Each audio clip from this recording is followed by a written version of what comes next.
Bu mini somsachalarni bitta o'tirishda bitta odam 10 tasini paqqos tushirishi aniq.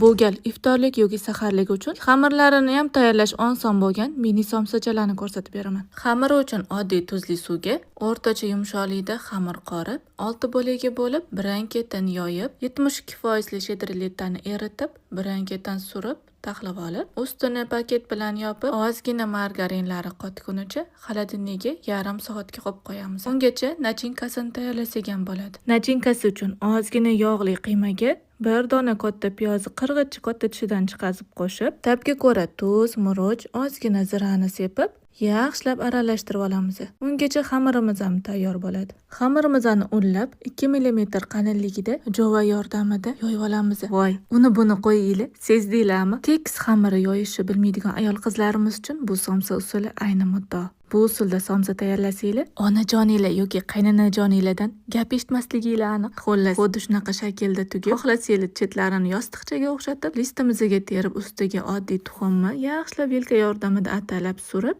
oq kunjutlarni sepib, oldindan qisitilgan 180 gradusli duxovkada 30-35 daqiqaga qo'yib pishirib olamiz. Albatta, tepapasi bilan yoqilgan duxovka bo'lishi kerak. Sizlarga mini somsa tayyorlash osonroq tuyuldimi yoki oddiy somsami? Yurichani qizartirib, o'z fikringlarni kommentga yozib qo'yinglar.